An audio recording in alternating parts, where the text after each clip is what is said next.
नमस्कार, आप देख रहे हैं न्यूज इंडिया। आपके साथ मैं हूं निदा अहमद। उत्तराखंड के बुलेटिन की शुरुआत करते हैं उत्तराखंड से इस वक्त की बड़ी खबर के साथ। आपको बता दें कि तीर्थ यात्रियों को मुख्यमंत्री धामी ने बड़ी सौगात दी है।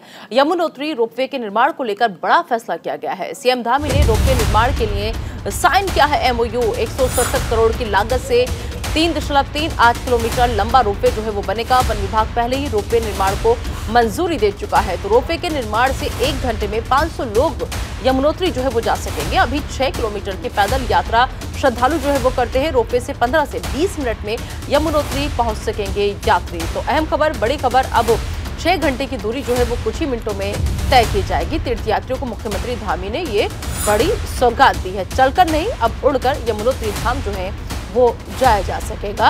रोपवे निर्माण के लिए एमओयू जो है वो साइन हो चुका है। अहम खबर, बड़ी खबर। इस खबर पर ज्यादा बातचीत के लिए आइए सीधा रुख कर लेते हैं। हमारे सहयोगी हितेश त्यागी इस वक्त हमारे साथ जुड़ चुके हैं। हितेश, जिस तरीके से अब जो 6 घंटे का सफर था वो मात्र कुछ ही मिनटों में पूरा हो जाएगा। रोपवे निर्माण के लिए एमओयू साइन हुआ है। कुछ ही मिनटों में अब 6 घंटे की दूरी तय होगी। कितनी राहत भरी खबर ये तीर्थ यात्रियों के लिए।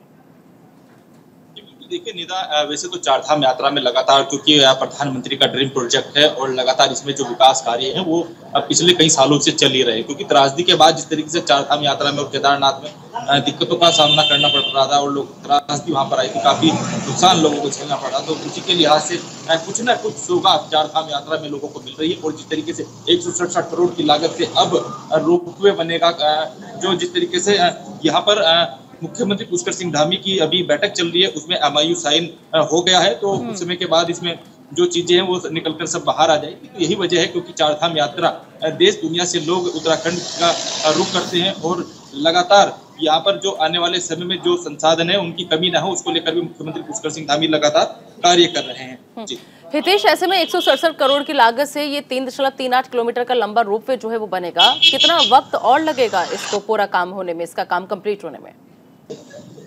जिनको देखिए, आज जिस तरीके से यह बैठक हुई है, एमओयू साइन इसमें हो गया है और लगातार, क्योंकि 1 से 1.5 साल का वक्त अभी इसमें लगेगा। और अन्य जो अगली जो यात्रा चारधाम की शुरू होगी, अगले सीजन की जो भी यात्रा शुरू होगी, तो उसमें कहीं ना कहीं इस यात्रा का लाभ यमुनोत्री का आने वाले श्रद्धालु वो ले सकेंगे। ये 15 से 20 मिनट का सफर है। पीपी मोड के संचालन पर यह कार्य शुरू किया जाएगा। बिल्कुल हितेश, आप हमारे साथ बने रहिए। तो अब कुछ ही मिनटों में 6 घंटे की दूरी जो है वो तय कर पाएंगे यात्री। चलिए, चारधाम यात्रा का जिक्र हम करें। चारधाम यात्रा के लिए ऑनलाइन रजिस्ट्रेशन का विरोध जो है वो शुरू हो चुका है। रजिस्ट्रेशन के विरोध में चारधाम होटल एसोसिएशन जो है वो उतरा है, क्योंकि होटल कारोबारियों ने राज्य सरकार को चेतावनी दी है। रजिस्ट्रेशन की अनिवार्यता को खत्म करने की मांग की गई है। श्रद्धालुओं की समिति संख्या को बढ़ाने की भी मांग की गई है और मांगे पूरी नहीं होने पर आंदोलन की चेतावनी होटल मालिकों की तरफ से दी जा रही है। तो बता दें कि उत्तराखंड चारधाम यात्रा में सरकार ने श्रद्धालुओं के लिए इस बार भी पंजीकरण को अनिवार्य किया है। बिना पंजीकरण कराए कोई भी श्रद्धालु चारधाम यात्रा पर नहीं जा सकता है। एक तरफ यह पंजीकरण की अनिवार्यता को सही बता रही है, तो वहीं दूसरी तरफ होटल व्यापारी ऑनलाइन रजिस्ट्रेशन का विरोध कर रहे हैं। होटल एसोसिएशन ने सरकार को चेतावनी दी है कि यदि चारधाम यात्रा में श्रद्धालुओं के लिए ऑनलाइन रजिस्ट्रेशन की अनिवार्यता को खत्म नहीं किया गया तो वही आंदोलन करेंगे वो लोग। और इसके अलावा होटल एसोसिएशन ने चारधाम यात्रा को लेकर कई और मांगे भी सरकार के आगे रखी है। हितेश, हमारे सहयोगी लगातार हमारे साथ बने हुए हैं, उनके पास हम जाएंगे, लेकिन उससे पहले आपको सुनवा देते हैं कि धामी ने क्या कुछ कहा। अगर सरकार इस बात पे अड़ी रहती है कि हम यथावत रखेंगे तो इस समय पंजीकरण का फैसला, तो मजबूरन जो व्यापारी है के आए हैं वो फिर सड़कों पर उतरेंगे, आंदोलन करेंगे। क्योंकि ये पंजीकरण की व्यवस्था ये व्यवहारिक नहीं है, सामान्य होनी चाहिए। हर एक को आने का हक है अपने चारधाम पे। और बाकी आप कहीं भी देखेंगे पूरे देश के अंदर वो धामों पे किसी भी जगह पे, चाहे वैष्णो देवी हो या तिरुपति जी हो, वहाँ पे जो संख्या निर्धारित अगर करी भी गई तो वो व्यवहारिक है और काफी अच्छी। तो हितेश त्यागी हमारे साथ लगातार जुड़े हैं। हितेश त्यागी, सवाल यह है कि चारधाम यात्रा के लिए अब जो होटल एसोसिएशन है वो विरोध में उतर आया है। आखिर इन लोगों का क्या तर्क है? लोगों को लग रहा है कि अगर रजिस्ट्रेशन के जरिए लोग आएंगे तो कम लोग आ पाएंगे और अगर कोई अनिवार्यता नहीं होगी तो तमाम लोग जो है वो आसानी से आ पाएंगे। क्या और मांगे हैं इन लोगों की? बिल्कुल, देखिए, जो भी होटल एसोसिएशन के लोग हैं उन्होंने प्रेस वार्ता की है, उनकी कई मांगे हैं और मांगों के 2 पहलू। इनका कहना है कि जो पंजीकरण की जो व्यवस्था है ये बंद होनी चाहिए और जो बायोमेट्रिक की जो व्यवस्था है ये भी बंद होनी चाहिए, क्योंकि उससे श्रद्धालुओं को दिक्कतों का सामना पड़ता है। कुछ श्रद्धालु ऐसे होते हैं जो इन सब चीजों से नासमझ होते हैं और चारधाम की यात्रा पर निकल जाते हैं और उनको असफलता का मुंह देखना पड़ता है, तो उनको कहीं से वहां से वापसी का मुंह देखना पड़ता है। तो काफी सारी ऐसी चीजें जिस तरीके से ऋषिकेश में श्रद्धालुओं को रोक लिया जाता है, बिना पंजीकरण को उनको वापस करना पड़ता है। पंजीकरण वैसे 3 से 4 दिन पहले होना चाहिए, कुछ घंटों का है, कुछ इसमें मानक प्रशासन ने दिए हैं। तो कहीं ना कहीं जिस तरीके से होटलों में जो शासन प्रशासन के मानक तय किए गए थे, उन मानकों को हटाने की बात भी इन लोगों ने की है। जी, तो ये लोग जो हवाला दे रहे हैं होटल कारोबारी, वो इस बात का हवाला दे रहे हैं कि जब लोग नहीं पहुंचेंगे तो उनका कारोबार ठप हो जाएगा वहां पर। बिल्कुल, देखिए स्वाभाविक सी बात है, जिस तरीके से देश दुनिया के जो श्रद्धालु है वो चारधाम यात्रा का रुख करते हैं और वो उन्हीं होटलों में ठहरते हैं, क्योंकि पंजीकरण के अनुसार वो उसी हिसाब से उन होटलों को बुक करते हैं। क्योंकि जिस तरीके से ये चारधाम की यात्रा चलती है, तो सही बात यही है कि जो वहाँ के होटल कारोबारी हैं उनको कहीं ना कहीं दिक्कतों का सामना करना पड़ता है। तो इसी वजह से मुख्यमंत्री से भी मिलने की बात इन लोगों ने कही है और स्थानीय जो आगे प्रशासनिक अधिकारी है उनसे भी इन्होंने मिलने की बात कही है। होटल कारोबारियों की इस प्रेस कॉन्फ्रेंस के बाद सरकार की तरफ से कोई रुख सामने आया अभी तक, हितेश?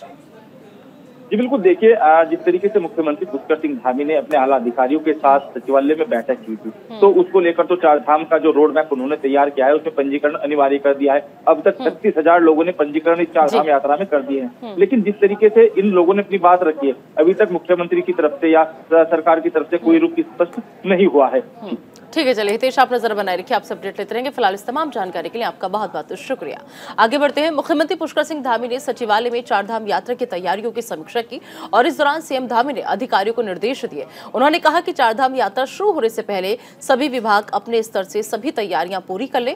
सीएम धामी ने कहा कि इस बार श्रद्धालुओं को क्या बेहतर सुविधाएं दे सकते हैं, इस पर विशेष ध्यान दिया जाए। सीएम धामी ने कहा कि पिछले साल की चारधाम यात्रा में जो कमियां रह गई थी उसे सुधारा जा रहा है, ताकि तीर्थ यात्रा अच्छा संदेश लेकर जाए। चारधाम यात्रा की इस बार हमने काफ़ी पहले समीक्षा प्रारंभ कर दी है। सारी बैठकें पहले भी अधिकारियों के लेवल पर इस पर हो रही थी।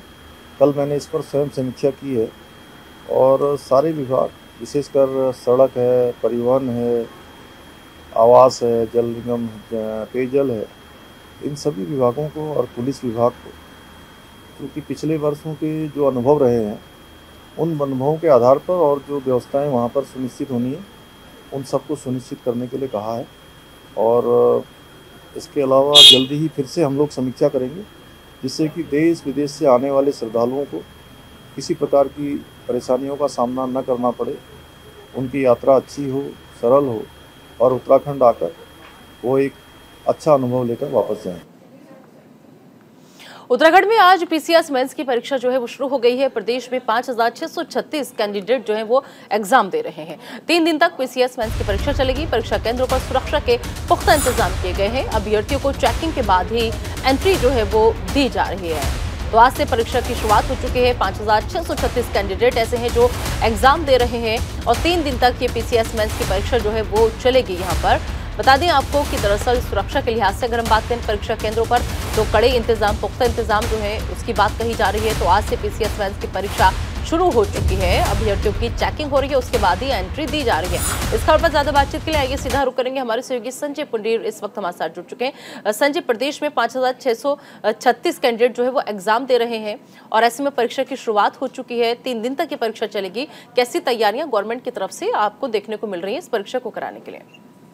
बिल्कुल निदा, आपको बता दें पीसीएस मेंस की आज से परीक्षा शुरू हो गई है। हालांकि 3 दिवसीय परीक्षा है, इसको लेकर यहाँ पर सुरक्षा के भी कड़े इंतजाम किए हैं, क्योंकि हमने देखे हैं कि यह एग्जाम जेईई और पटवारी पेपर के साथ होना था, लेकिन अभ्यर्थियों की मांग थी कि इस पेपर को बदला जाए। अब बदलकर दोबारा से इस पेपर को आज किया जा रहा है। हालांकि पीसीएस मेंस की परीक्षा को लेकर भी प्रशासन ने पुख्ता इंतजाम किए हैं। अगर हरिद्वार जिले की बात की जाए तो हरिद्वार में करीब 5 सेंटर बनाए गए हैं। 1700 करीब जो अभ्यर्थी यहाँ पर परीक्षा देंगे। हालांकि सुरक्षा के मद्देनजर भी जो सभी अभ्यर्थी उनकी चेकिंग की जा रही है। किसी भी तरह का इलेक्ट्रॉनिक डिवाइस पर प्रतिबंध है। यहाँ पर जो अभ्यर्थी आ रहे हैं उनकी फोटो खींची जा रही है, उसके बाद उनकी पुख्ता चेकिंग की जा रही है, उसके बाद उनको परीक्षा भवन के अंदर भेजा जा रहा है। कहा जा सकता है कि प्रशासन पूरी तरीके से चाक चौबंद इंतजाम किए हैं, क्योंकि हमने देखा है कि बीती जो परीक्षा थी उनमें पेपर लीक हुए हैं, उसी के मद्देनजर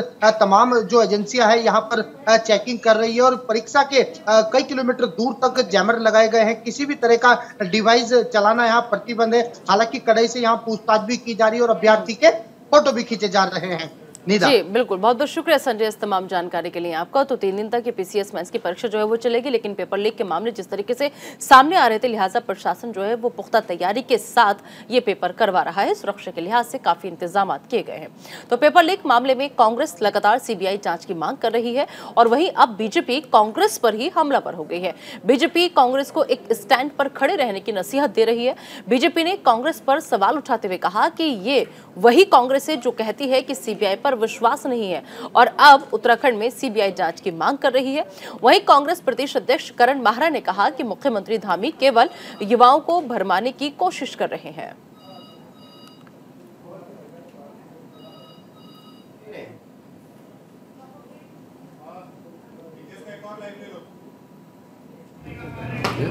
में दर्जनों लोग जेल जा चुके हैं, कई लोग जांच के दायरे में हैं। जहां तक सवाल कांग्रेस का है तो एक तरफ तो कांग्रेस कहती है कि साहब सीबीआई पर हमारा भरोसा नहीं है और उत्तराखंड में कह रही है कि सीबीआई जांच कराइए। तो पहले तो कांग्रेस अपना स्टैंड क्लियर करे कि उनकी धारणा सीबीआई के प्रति क्या है। हम तो कांग्रेस सरकार की जो गड़बड़ियां हैं वो आज भाजपा की सरकार में पकड़ में आ रही हैं और हम उनको ठीक करने का प्रयास कर रहे हैं। हमारी सरकार ने प्रतियोगी परीक्षाओं में जो नकल को रोकने के लिए एक देश का सबसे सख्त कानून लागू किया है। जांच करेगी तो परीक्षा होंगी नहीं या भर्ती होगी नहीं। आप परीक्षा करिए, हाईकोर्ट के सिटिंग जज की देखरेख में पेपर सेट हो, उनके देखरेख में क्या कहते हैं उसका जो सिलेबस है वो तय हो। चतुर्वेदी ने जिस कलम से दस्तखत किए हैं सिलेबस पे, वो चतुर्वेदी आज दोषी पाए गए हैं। तो क्या गारंटी है कि आने वाले मेंस के पेपर में दिक्कत नहीं होगी। उत्तराखंड सरकार द्वारा नकल विरोधी कानून बनाए जाने के बाद बीजेपी इसे बड़ी उपलब्धि मान रही है। उत्तराखंड बीजेपी के पूर्व उपाध्यक्ष देवेंद्र भसीन ने नकल विरोधी कानून को देश का सबसे मजबूत कानून बताया। उन्होंने कहा कि सीएम धामी ने नकल विरोधी कानून बनाकर सरकारी भर्तियों की तैयारी करने वाले युवाओं को एक सुरक्षा कवच प्रदान किया है। वहीं कांग्रेस पर निशाना साधते हुए कहा कि उत्तराखंड में कांग्रेस के पास मुद्दा नहीं है, इसलिए प्रदेश में अराजकता फैलाने का काम कर रहे हैं और युवाओं को भटका रहे हैं। जिस प्रकार से माननीय मुख्यमंत्री श्री पुष्कर सिंह धामी जी ने प्रदेश में मेहनत करके परीक्षाओं में बैठने वाले होनहार युवकों को एक कवच प्रदान किया है और उनको आश्वस्त किया है कि किसी प्रकार से भी अन्य कोई प्रयास नकल के या पेपर लीक करने के नहीं होंगे और अगर कोई ऐसा करेगा तो निश्चित तौर पर उसको कड़े से कड़ा दंड मिलेगा। कांग्रेस की मंशा प्रदेश के अंदर जो है मुद्दाविहीन होने के कारण अराजकता फैलाने की है और यही कारण है कि उन्होंने बार बार यही कहा कि परीक्षा रोक दीजिए, बहानेबाजी कर रहे हैं। अगर आप युवकों के पक्ष में कोई बात बोलते हैं तो आपको कहना चाहिए कि परीक्षाएं कराइए, जांच होती रहेगी। लेकिन जब उन्होंने ये कहा कि आप जांच होने तक परीक्षाएं रोक दें तो सीधा मतलब ये है कि आप युवाओं को एक तरफ बिल्कुल उनका नुकसान करना चाहते हैं जिससे कि वे भड़कें और प्रदेश के अंदर एक अराजक स्थिति पैदा हो। इधर प्रदेश के शहरी विकास मंत्री डॉक्टर प्रेमचंद अग्रवाल ने विधानसभा स्थित कार्यालय कक्ष में हरिद्वार रुड़की विकास प्राधिकरण के अधिकारियों के साथ बैठक की।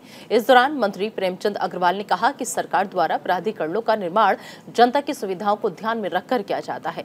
उन्होंने कहा कि एचआरडीए ने साल 2021 और 22 में जहां 36 करोड़ लक्ष्य राजस्व के सापेक्ष 30 करोड़ राजस्व प्राप्त किया था, वहीं साल 2022-23 के फरवरी तक ये 40 करोड़ लक्ष्य की अपेक्षा 42 करोड़ 83 लाख राजस्व प्राप्त करने में सक्षम रहा है। आप उत्तराखंड के अंदर प्रवेश करेंगे, बाहर से जब आएंगे तो वहाँ नारसन पे एक सुंदर एक गेट बने, वहाँ बढ़िया सा एक आसपास का क्षेत्र वहाँ डेवलप हो, उस दिशा में भी हमारा एचआरडीए काम कर रहा है। साथ में हमारे यहाँ जो भल्ला स्टेडियम के पास वहाँ एक बढ़िया स्टेडियम बनाने का प्रोजेक्ट भी विचाराधीन है, लगभग 7.5 करोड़ का। उसमें बैडमिंटन का और दूसरे चीज़ों का वो हम प्रस्तावित कर रहे हैं। यदि सब ठीक रहा तो उसमें भी हम लोग सफल होंगे। जैसा मैंने भी बताया कि हमारा जब से मेरे पास ये मंत्रालय आया है तब से हमारा राजस्व भी बढ़ा है, लोगों की जनता की सुविधाएं भी हमारे द्वारा दी गई है। इधर रुड़की में हुई फर्जी आईटी टैक्स रेड का पर्दाफाश हो चुका है। टीम के मास्टरमाइंड सहित 2 लोगों को गिरफ्तार किया जा चुका है। फिल्म स्पेशल 26 की तर्ज पर यहां पर छापेमारी जो थी वो की गई थी। इस गिरोह ने कारोबारी से 20 लाख रुपए ठगे थे और ठगी के रुपयों से खरीदा गया जो सामान था वो भी बरामद हो चुका है। इनकम टैक्स के फर्जी दस्तावेज और गाड़ी बरामद हो चुकी है। तो रुड़की में कारोबारी के घर पर फिल्म स्पेशल 26 की तर्ज पर फर्जी इनकम टैक्स रेट डालने वाले गिरोह का पुलिस ने पर्दाफाश कर दिया है। पुलिस ने इस गिरोह के मास्टरमाइंड सहित 2 लोगों को गिरफ्तार किया है। आरोपियों की निशानदेही पर ठगे गए 20 लाख रुपए में से 2.5 लाख रुपए की नकदी, इनकम टैक्स के फर्जी दस्तावेज, फाइल, स्टाम्प पेपर और रेड में शामिल इस्तेमाल की गई गाड़ी को भी बरामद कर लिया गया है। बता दें कि गिरोह के बाकी साथियों की तलाश में पुलिस टीम जो है वो दबिश दे रही है। 2 लोग को अभी इसमें गिरफ्तार किया है, जिसमें एक का नाम सलमान है और दूसरा जो है वो धीरज है। धीरज जो है लोधी गाजियाबाद का रहने वाला, सलमान मुजफ्फरनगर का रहने वाला है। इनके द्वारा अपने यहाँ पर 3 साथी और अन्य 4 साथी जो बाहर से बुलाए थे, 2 गाड़ियों में यहाँ पर विक्टिम के यहाँ पहुँचे और पूरी एक फिल्म की जो कहते हैं इनकम टैक्स अधिकारी। और इस वक्त की बड़ी खबर का रुख कर लेते हैं। आपको बता दें कि कैबिनेट मंत्री धन सिंह रावत के आवास के बाहर प्रदर्शन जो है वो किया जा रहा है। बेरोजगार युवा जो है वो धरना प्रदर्शन कर रहे हैं। रोजगार की मांग को लेकर ये प्रदर्शन किया जा रहा है। तो कैबिनेट मंत्री है धन सिंह रावत, जिनके आवास के बाहर प्रदर्शन किया जा रहा है। बेरोजगार युवा जो है वो दरअसल धरना प्रदर्शन कर रहे हैं। रोजगार की मांग वो लोग कर रहे हैं। रोजगार की मांग को लेकर ये प्रदर्शन जो है वो यहाँ पर किया जा रहा है। इस खबर पर ज्यादा बातचीत के लिए हमारे सहयोगी हितेश त्यागी इस वक्त हमारे साथ जुड़ गए। हितेश, कैबिनेट मंत्री धन सिंह रावत के आवास के बाहर फिलहाल क्या तस्वीर आपको नजर आ रही है? बेरोजगार युवा जो है वो धरना प्रदर्शन कर रहे हैं। बिल्कुल, देखिए इसे शासन और प्रशासन की दुर्गति ही कहेंगे, क्योंकि पिछले कुछ महीनों से लगातार धरना प्रदर्शनों का दौर उत्तराखंड को देखना पड़ता है। उत्तराखंड के लोग लगातार जो बेरोजगार हैं वो धरना प्रदर्शन कर रहे हैं और अब धन सिंह रावत के आवास के बाद देखिए किस तरीके से जमावड़ा लगा हुआ है। ये आज से नहीं लगा हुआ है, ये पिछले 8 से 10 दिन से पहले यहाँ पर ये यहाँ पर चल रही थी। और अब जो प्रशासन है, प्रशासन के लोग यहाँ पर पहुंचे हैं, क्योंकि मकान के सामने पिछले कुछ दिनों से धरना प्रदर्शन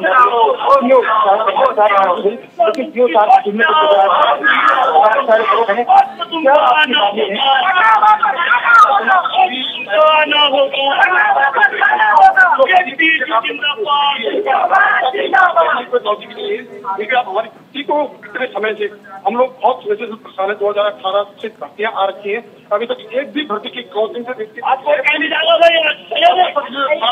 है। इन्होंने क्यों रोकी हुई है? हमें तो अपने काम करने हम हर बार मंत्री जी से मिलने आते हैं और अनावश्यक ध्यान में यहाँ पे प्रसार किया जाता है। मंत्री जी खुद मिलते नहीं है, जो ये पुलिस वाले और भेज देते हैं ताकि हम बेरोजगारों को तो शोषण किया जाए। तो सर आगे के हमारी काउंसिलिंग हर हाल में शुरू करनी होगी इनको। जब तक ये काउंसिलिंग शुरू नहीं करते तब तक हम यहाँ पे नहीं टिकने वाले। ये हाथ से दंडित वो हम पे मरवाने हो, जो इनको कानूनी कार्रवाई करवानी हो वो हम पे करवाए। हम आप